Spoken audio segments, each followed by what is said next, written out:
तो दोस्तों, एक और नया दिन और मैं बलजीत परमार हाजिर हूँ एक नई कहानी, नया किस्सा लेकर। आज अंडरवर्ल्ड से जुड़ी हुई 3 बड़ी खबरें आ रही। पहली, कहा जाता है सोर्सेस से, दुबई से और कराची से, कि दाऊद इब्राहिम के छोटे भाई अनीस इब्राहिम का बेटा इब्राहिम अली दुबई में डिटेन किया गया है। दूसरी बड़ी खबर, एनआईए ने आज लॉरेंस बिश्नोई के साथियों पर बहुत बड़े लेवल पे रेड्स की गई है, काफ़ी स्टेट्स में और शहरों में, लेकिन कोई भी उसकी डिटेल बाहर नहीं आ रही है। कुछ सूत्रों के मुताबिक आज दिन भर ये रेड चली और उनमें से काफ़ी सारे लॉरेंस बिश्नोई के सहयोगी जो उसने अपनी कस्टडी के दौरान बताया, उनके ऊपर धरपकड़ हो रही है। शायद कल तक काफ़ी जानकारी निकल के सामने आएगी। और तीसरी बड़ी खबर, मुंबई पुलिस का शिकंजा दाऊद गैंग के मेंबर्स पर और कसता हुआ नजर आ रहा है। आज जो नई तफ्तीश सामने आई है उसकी सब बातें भी आपसे करेंगे। तो सबसे पहले चलते हैं इब्राहिम अली की दुबई में डिटेंशन को लेकर। कहा जाता है कि इब्राहिम अली दुबई किसी काम से गया था। वो आता जाता रहता है, वहाँ पे काफ़ी सारे उसके रिश्तेदार और दोस्त दुबई में बिजनेस में लगे हैं। इस तरह से उसका आना जाना अबू धाबी, जुमेरा, दुबई लगा रहता है।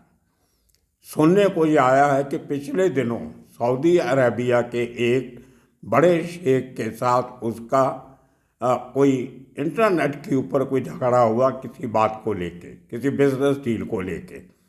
कुछ ये भी सुनने को आया कि शायद कुछ गाली गलौज तक की बातें भी हुई, लेकिन शायद इब्राहिम अली ने उसको सीरियसली नहीं लिया और जैसे ही दुबई पहुंचा, उस शेख को खबर लगी, उसने अपना जो असर सूख था रॉयल फैमिली के साथ, उसको इस्तेमाल करते हुए इब्राहिम अली को एन उस समय डिटेन करवा दिया जब वो दुबई से वापस कराची जाने की फिराक में था। और अबू धाबी के जो शेख हैं उनको बीच में डाला गया। कुछ पाकिस्तान के बड़े लोग जो जिनका अभी भी दबदबा चलता है, ISI के लोग या दूसरे, उनकी दखल अंदाजी ली गई, लेकिन शायद कोई बात बनी नहीं। लेकिन ऑफिशियल तौर पे मैंने कराची अपने सोर्सेस से बात करने की कोशिश की, अबू धाबी में कुछ लोगों से बात की, दुबई में भी बात की और अपने एजेंसी के सोर्सेस से भी बातचीत हुई, लेकिन किसी ने भी इस बात की पुष्टि नहीं की। ऐसे केसेस में वैसे भी एजेंसी ज़्यादा बोलती नहीं है, क्योंकि इब्राहिम अली हिंदुस्तान में, भारत में किसी भी केस में वांटेड नहीं है। लेकिन दाऊद परिवार से है, इसलिए लोगों की थोड़ी निगाह उधर चली जाती है। एक किस्म का जो जिसको हम सेलिब्रिटी स्टेटस कह देते हैं, भले अंडरवर्ल्ड से जुड़ा हो, लेकिन उसकी पुष्टि नहीं हो रही। आने वाले 1-2 दिन में जैसे ही कुछ और बातें निकल के आएंगी, उसको लेके भी हम आपसे बात करते रहेंगे। और मेरे इस चैनल के साथ, बलजीत परमार फॉर यू के साथ, इब्राहिम अली जुड़ा हुआ है। बरखे खान के नाम पे उसने एक अपना अकाउंट खोला हुआ है यूट्यूब से, और वो काफ़ी बार मुझे कमेंट भी करता है। हमारी जो डी गैंग के साथ जुड़ी स्टोरीज होती हैं, उनमें से एक कमेंट मैं आपको दिखाऊंगा, मेरे पास है। वो मेरे किसी दोस्त ने मुझे कराची से भेजा था, जो उसने मेरी एक स्टोरी देख के कमेंट दिया था। उसमें कहा गया है कि आपकी स्टोरीज़ हमें, आपकी जो कहानी आप सुनाते हो वो अच्छी लगती हैं, लेकिन हमारे बच्चों का आप जिक्र मत किया करो, क्योंकि हमारा अंडरवर्ल्ड से कोई लेना देना नहीं है। वो पूरी उसका जो स्क्रीनशॉट उस कमेंट का है वो मैं आपको दिखाऊंगा। लेकिन पिछले 10-12 दिन से, 15 दिन से बरके खान के नाम से कोई कमेंट नहीं आया। उसके पहले काफ़ी सारे कमेंट हैं, लेकिन मुझे पता नहीं था कि ये बरके खान कौन है। वो जब कराची से मेरे सोर्सेज ने उसी कमेंट की मुझे स्क्रीनशॉट भेजा तो उन्होंने लिख के भेजा कि जो बरके खान और कोई नहीं, ये अनीस इब्राहिम का बेटा इब्राहिम अली ही है। तो काफ़ी चर्चा में रहता है कराची में भी। अब इस जिस परिवार से है वहाँ के असर सूख है तो काफ़ी चलती भी है उनकी कराची में।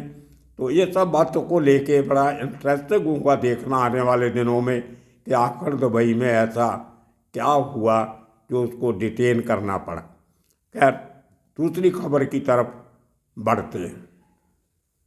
दूसरी बड़ी खबर, पंजाब, हरियाणा, राजस्थान, दिल्ली और हिमाचल प्रदेश, उत्तराखंड, इन इलाकों का आज के दिन से सबसे बड़ा गैंगस्टर लॉरेंस बिश्नोई, उसके ऊपर शिकंजा और कसता जा रहा है। अभी थोड़े दिन पहले ही एनआईए ने उसके खिलाफ unlawful activities prevention act UAPA लगाया था, जिसका सीधा साधा मतलब ये होता है कि उसने कुछ ऐसी कार्रवाइयाँ की हैं जो देश की सिक्योरिटी और अमन अमान को ख़राब करने के लिए काफ़ी हैं, ताकि उसके ऊपर वो एक्शन लगाया जाए। इस एक्ट के नीचे आपकी काफ़ी सारी जो प्रॉपर्टी होती है, जायदाद होती है, आपके एसोसिएट्स हैं, उनके खिलाफ भी एक्शन हो जाता है। काफ़ी सीरियस किस्म का केस है।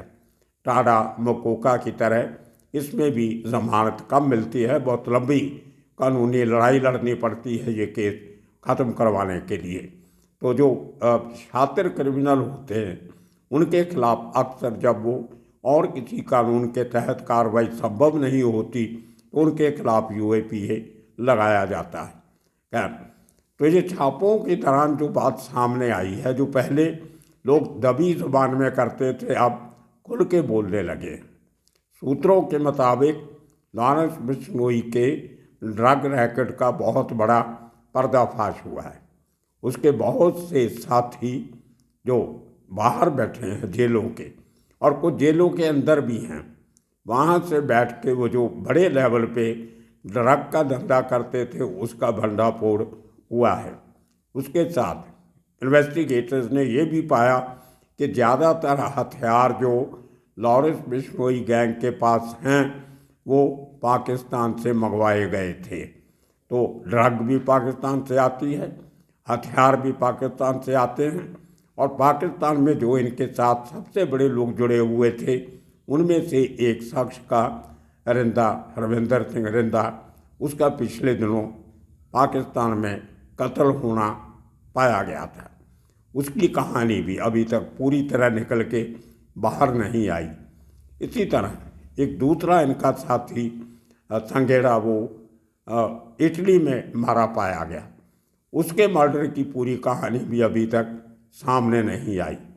और आज पंजाब में उसका एक और साथी जिसके साथ उसकी तस्वीरें वायरल हुई हैं, वो शख्स उसने आज जलंधर में कल रात को गई रात एक आदमी के साथ झगड़ा हुआ जिसमें लॉरेंस बिश्नोई के दोस्त की मौत हो जाती है। तो काफ़ी एक्टिव गैंग है अभी भी। जिस बात का खुलासा भी आज की जो रेड्स हुई हैं एनआईए की, उसमें किया गया है कि विदेशों में भी लॉरेंस बिश्नोई ने बहुत बड़ा नेटवर्क खड़ा कर रखा है इंटरनेट के ज़रिए, सोशल साइट्स के ज़रिए, और लोगों में काफ़ी अपनी एक डिफरेंट किस्म की छवि बनाने की फिराक में है। इसी तरह जो इसका साथी गोल्डी बराड, जो कैलिफोर्निया में कहा जाता है आजकल, उसने अपने आप को गैंगस्टर के साथ साथ सिख जो मूवमेंट है उसके साथ जोड़ने का यत्न भी किया है कि हम सब सरदार हैं, सिख हैं, हम अपनी कौम के लिए, धर्म के लिए लड़ते हैं, हम कोई गैंगस्टर नहीं हैं। तो वो तारे सब चीज़ें जब लेके एनआईए ने जांच की, जो लगता है पिछले दिनों में ज़्यादा तेज़ी से पूछ पड़ताल की गई, उसके बाद ही ये इतना बड़ा कदम उठाया गया। और हमने 2-3 दिन पहले आपको एक वीडियो दिखाया था, हमने एक एपिसोड बनाया था जिसमें ये बहुत क्लियरली कहा था कि आने वाले दिनों में एनआईए और ईडी की बहुत बड़ी कार्रवाई टेरर रिलेटेड संस्थाओं पे हो सकती है, जिनमें खालिस्तानी जो समर्थक हैं वो भी शामिल हैं। तो अगर गोल्डी बराड़ और उसके साथी खालिस्तान के समर्थक हैं तो आने वाले दिनों में कार्रवाई उनके ऊपर भी हो सकती है। और इसके चलते तीसरी बड़ी खबर जो मुंबई से आ रही वो भी डी कंपनी के साथ तल्लुक़ रखती। एक फ्रेश केस कल मुंबई के जो इकोनॉमिक ऑफेंसेस विंग है उसने रजिस्टर किया है। 10 साल पहले डी कंपनी के सहयोगियों ने, जो अभी भी मुंबई में एक्टिव हैं, उनमें से सलीम पटनी, शहजादा, जो एक समय में बहुत कुख्यात गैंगस्टर था, औरंगजेब उसका छोटा भाई है, उसको अरेस्ट किया गया और साथ में मुस्लिम को और 2-3 लोग और पकड़े गए। इनका काम क्या था? ये लोगों की पुरानी इमारतें ज़बरदस्ती खाली करवाते थे, कम पैसे दे के, डरा धमका के, दाऊद के नाम से, कंपनी के नाम से, और उन इमारतों को फिर गिरा के उन पे नई रीडेवलपमेंट के ज़रिए बड़े बड़े टावर खड़े कर लेते थे। अब शुरुआती जांच में जो सामने आया कि खास सिर्फ मुंबई ही नहीं, उसके अलावा गुजरात के कुछ शहरों में भी इनके बड़े प्रोजेक्ट चल रहे थे। और सलीम पटनी इस बात का माहिर है। वो जो टाउन प्लानिंग अथॉरिटीज़ होती है, या म्यूनसिपल कॉरपोरेशन का जो टाउन प्लानिंग डिपार्टमेंट होता है, उसमें उसकी अच्छी खासी पकड़ है। वहाँ से वो जो आर्किटेक्ट्स के साथ मिलके इस किस्म का नक्शा तैयार करता था जिसमें FSI का ओवर यूज़ कर लिया करता था, फ्लोर स्पेस इंडेक्स का, तो उसमें ही करोड़ों रुपए का घपला हो जाता है। लेकिन इस जांच में जो इकोनॉमिक ऑफेंसेस विंग कर रहा है, और उसके ऑर्डर हुक्म जो दिए थे वो मुंबई के पुलिस कमिश्नर ने खुद दिए थे, क्योंकि शिकायतकर्ता सीधा पुलिस कमिश्नर को जाके मिला था। वो साउथ अफ्रीका का नेशनल है, उसकी जद्दी पुश्ती प्रॉपर्टी जो थी वो मुंबई में थी, साउथ मुंबई में, और 25 करोड़ की वो प्रॉपर्टी थी, उसका ये कहना है, आज से 10 साल पहले। उसके ऊपर उसकी गैर हाजिरी में, क्योंकि मुंबई में उसका वो घर देखने वाला कोई नहीं था, तो इन लोगों ने मिलजुल के उसके ऊपर कब्जा कर लिया। उसके जो कागजात थे, उसके जो रेवेन्यू पेपर, उनको जाली तौर पे फॉर्जरी करके उनको अपने नाम पे किया, और आगे उनके ऊपर डेवलपमेंट करने का प्लान चल रहा था। उस शख्स ने आके ये शिकायत की और सबको पकड़ा गया। उसमें भी एक संगीन इल्ज़ाम मुंबई पुलिस ने आज लगाया है कि ये पैसा जो 2 नंबर का पैसा कमाते थे, उसमें से उसको आगे रीडेवलपमेंट करने में जो पैसा चाहिए होता था वो हवाला के ज़रिए बाहर से आता था। जब रीडेवलपमेंट हो गई तो कई कई गुना जो पैसा फ्लैट बेच के कमाते थे उसको टेरर फंडिंग के लिए इस्तेमाल किया जाता था। ये बहुत संगीन इल्ज़ाम है, और उसमें जो शख्स ऑलरेडी NIA की कस्टडी में है, जिसका नाम सलीम फरूट, जो छोटा शकील का साड़ू भाई है, और भाईजान जो छोटा शकील का बहनोई है, ये 2 शख्स पहले से अरेस्टेड हैं। और तीसरा एक बहुत शातिर बदमाश जो इमारतें खाली करवाने का माहिर है कंपनी के नाम से, रियाज भाटी, वो भी शामिल है। ऑलरेडी वो भी पुलिस की कस्टडी में है। तो ये 4 लोग जो कल पकड़े, उनके साथ इन तीनों को भी इस केस में अटैच किया गया है, क्योंकि अरेस्ट होने के पहले वो लोगों ने भी ये प्रॉपर्टी जो फ्रेश कंप्लेंट है 25 करोड़ की, इसको काबू करने में डी कंपनी का साथ दिया था। तो एक बहुत बड़ी कार्रवाई उस इलाके में हो रही है जो बेसिकली मुस्लिम डोमिनेटेड एरिया है, और वहाँ के लोग नॉर्मली डी कंपनी के खिलाफ कंप्लेंट नहीं करते। लेकिन आज बहुत सालों के बाद पुलिस ने एक अपील की है, मुंबई पुलिस ने, कि हम लोगों से ये अपील करते हैं कि आप जिनके साथ इस ग्रुप ने ज्यादती की है, जिनकी प्रॉपर्टी कब्जा की है, जो करने वाले थे, जो फिराक में थे, वो अपनी शिकायत लेके आए। किसी को डरने की कोई ज़रूरत नहीं है। वहाँ पे छोटी छोटी 3-4 उस इलाके में इंडिविजुअल लोग टीवी चैनल चलाते हैं, यूट्यूब चैनल। इनमें से एक गली न्यूज़ या इस किस्म का कोई चैनल है जिसका ये दावा है कि वो उस इलाके की गली गली की खबर रखते हैं। तो उस चैनल ने भी ये 2 दिन से हर 2-2, 3-3 घंटे के बाद एक, जैसे कहते हैं कि एक सिलसिला बना रखा है, जो लेटेस्ट खबर इनको लेके होती है वो दिखाते रहते हैं। तो लोगों का डर थोड़ा निकलने लगा है।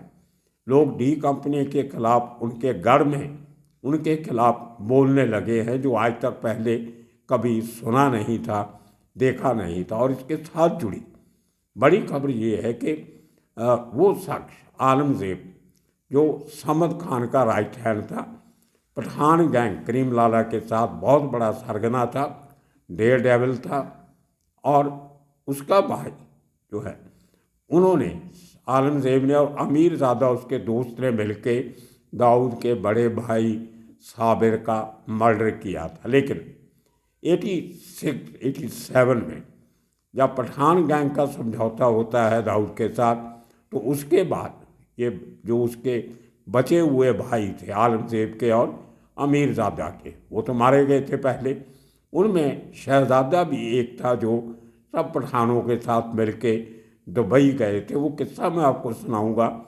मेरे एक और मित्र हैं जो इनके साथ उस मीटिंग में गए थे, उनका भी समझौता दाऊद के साथ हुआ था।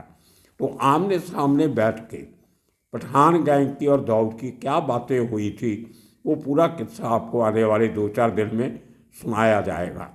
तो उस समझौते के बाद एक तरीके से दाऊद ने अपने भाई के कातलों को माफ़ कर दिया और दोस्ती का हाथ बढ़ा लिया। आज वही भाई मिलके दाऊद के साथ काम कर रहे हैं। और अब दाऊद के नाम के साथ नाम जोड़ने के बाद ये पठान गैंग का दूसरा बड़ा आदमी है जो पकड़ा गया है। इसके पहले करीम लाला का एक close family member Guddu Pathan भी इसी चक्कर में एनआई ने पकड़ा था। तो ये बहुत बड़ी धरपकड़ एनआईए की चल रही है हर जगह पे। अंडरवर्ल्ड और जो देश विरोधी गतिविधियां हैं उन पे खास फोकस दिया जा रहा है एनआईए की तरफ से। मुंबई पुलिस और अब जो बाकी राज्यों की पुलिस है, एनआईए की गाइडेंस के नीचे पंजाब पुलिस और हरियाणा पुलिस भी एक्ट करने लगी है। पिछले 2 दिन में पंजाब से भी 4-5 लोग लॉरेंस बिश्नोई के गैंग मेंबर पकड़े गए हैं। तो ये इस किस्म के किस्से कहानियाँ लेके आने वाले दिनों में दुबई से क्या खबर आती है। शहजादा, उसका मैं एक बात बतानी आपको भूल गया, आलमजेब का भाई, कल उसको अरेस्ट किया गया, लेकिन लेट इवनिंग उसने बीमारी का कारण बता के सैफी हॉस्पिटल में दाखिल हो गया। तो अब देखते हैं उसके हॉस्पिटल के आने के बाद किस किस्म की पूछगिछ उससे होती है, वो भी आपको बताएंगे। और दुबई से क्या खबर आती है वो आपको बताया जाएगा। तो निगाह बनाए रखेंगे, जुड़े रहिए हमारे साथ। आज के दिन के लिए इतना काफ़ी। आने वाले दिनों में और किस्से कहानियाँ लेके फिर हाजिर होंगे। तब तक के लिए आपका शुक्रिया, धन्यवाद।